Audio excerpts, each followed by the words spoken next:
Hello. Bear with me, guys. I'm a little behind on this. I'm gonna be so real. I've flopped with the timing of getting out my reflections and also just starting. It's Wednesday. And damn, why am I starting this out by just beating myself up? I need to work on that because this whole week, a lot of it was about getting over perfectionism. So anyway, rewind. I just was a little behind, but that's okay because I still did it. I did week 7 of the Artist Way, and let's talk about it. Also, I got a new notebook. Can you tell I like the color green? It's crazy because, hold on, let me show you my other notebook. I started this notebook at the beginning when I started this. I now have done 7 weeks. That's crazy to say. I've done 7 weeks. And this notebook is completely filled. Completely filled. I have never finished a journal in 7 weeks. That's crazy. For me. Like, I have 4 different journals in my little desk right here that, like, one of them I just finished for the first time. Probably not the first time, but one of them I finished, and it took me 4 years, I think, to finish that journal. I would only journal in it whenever I was feeling, like, upset or overwhelmed, so, like, it's probably good it took me 4 years, but regardless, I had to get a new journal. So, yes, this week was good. Better than last week. Better than week 6. We're getting there. I'm over halfway done. Isn't that crazy? So this week is called Recovering a Sense of Connection. We turn this week to the practice of right attitudes for creativity. The emphasis is on your receptive skill. I swear I know how to read. The emphasis is on your receptive as well as active skills. The essays, exercises, and tasks aim at excavating areas of genuine creative interest as you connect with your personal dreams. So she starts out by talking about listening, and the morning pages basically teach us how to listen to ourselves and to our inner artist. And then she talks a lot about perfectionism, which she says Tilly Olson correctly calls it the knife of the perfectionist attitude in art. You may call it something else. Getting it right, you may call it, or fixing it before I go any further. You may call it having standards. What you should be calling it is perfectionism. And I have been a victim, for sure, of letting my perfectionism stop me from ever starting or finishing. A lot of times starting, but in a big case, finishing. Like, before I started recording this, I was actually going back and listening to some voice memos of songs that I've written, like, halfway, but not all the way. And I'm just thinking right now, like, yeah, the reason I don't finish and follow through with them, I feel like, is because I'm a perfectionist. And I'm like, oh, it's not perfect. Like, I don't have the perfect verse to finish that. So, like, once the perfect verse comes to me, then I'll finish the song. But I was just looking at one of them. It's March 5th today. And this song that I started writing, I was recording it on March 5th. So that song is a year old and it's not even done. That's crazy. That's rude of me to the song. I'm sorry, song. You know? Like, I need to do better. Okay, but here I am being a perfectionist, beating myself up. Let me try to talk nicer to myself because I'm a little scattered today. I had 3 matchas. Well, I had 2.5 matchas instead of the 1 or 2 that I usually have. So, bear with me. But one of the quote that the affirmation we were living with today is treating myself like a precious object will make me strong. So I painted it. It looks kind of crazy. It looks like, it looks hella Irish, which I am Irish, but that was not my intention. But St. Patty's Day is coming up, so, you know. And I guess I've been really drawn to green lately But yeah, treating myself like a precious object will make me strong. I used that as my artist date to paint that because, well, I kind of had 2 artist dates this past week. But it was just a nice reminder to look at that throughout the week instead of just like saying it a couple times. It was a strong reminder in my room. I would see it and be like, oh yeah, I need to treat myself like a precious object. I need to be kinder to myself and mother myself in a better way so I am in the right spirits to want to create, you know? So anyway, back to perfectionism. Actually, I'm gonna go back to my notes. I wrote just a couple notes down in my handy dandy notebook. So here's a quote I liked. We've all heard that the unexamined life is not worth living, but consider too that the unlived life is not worth examining.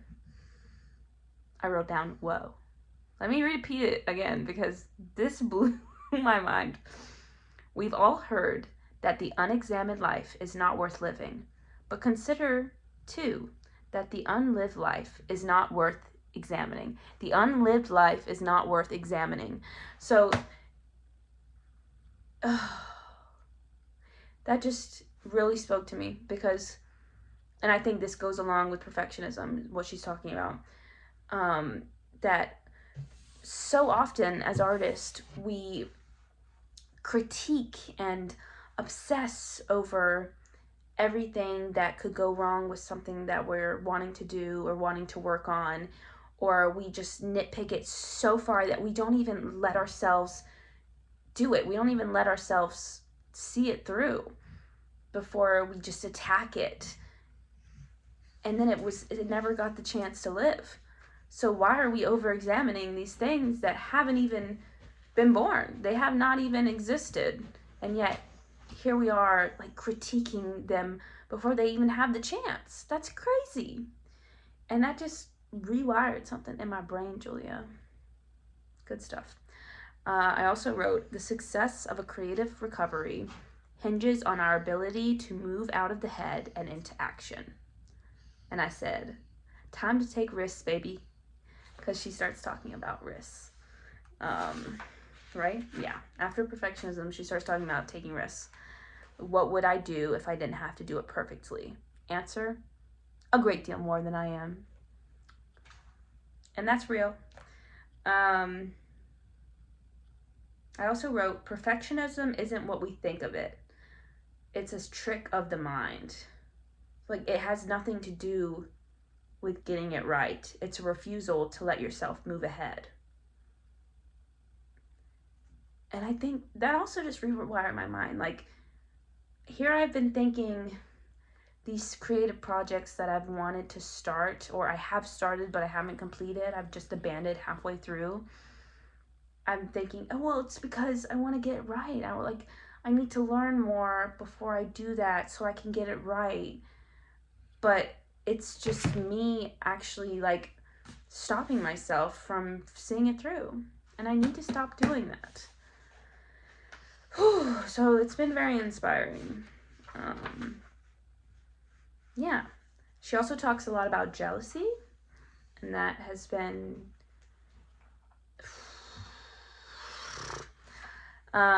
it's been hard just for me in the past.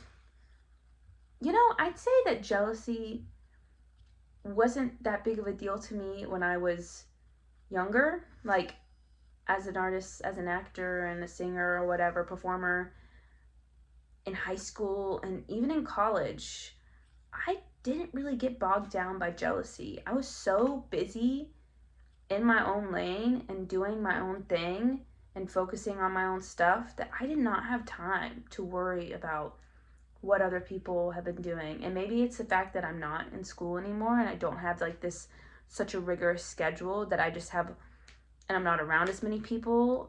You would think I'd focus more on other people if I was around them, but I really would just I'm very competitive, but I'm competitive with myself, you know, not really with other people. But I think being out of college and just having so much time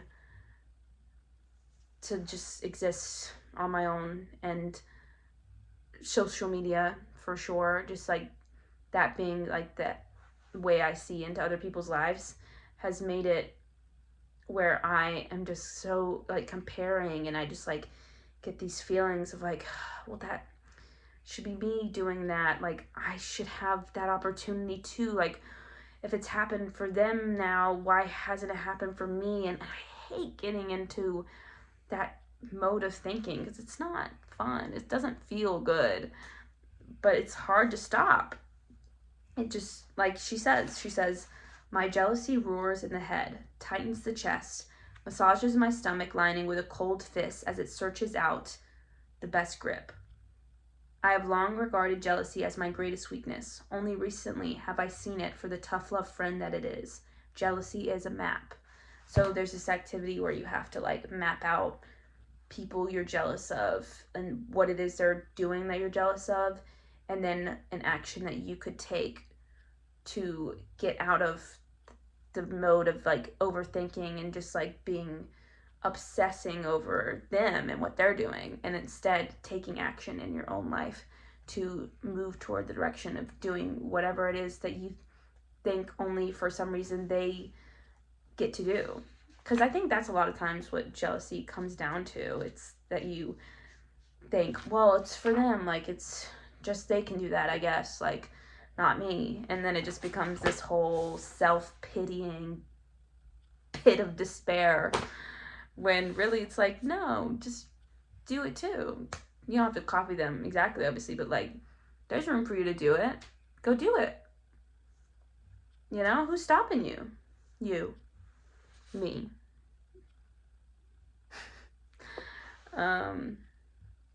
Yeah, lots to think about. I like this week though.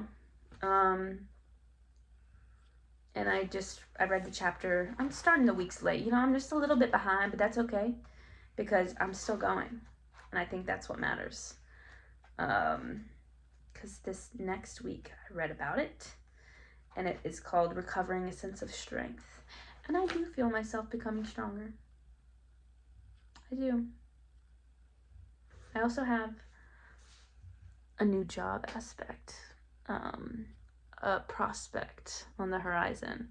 So we'll see about that. But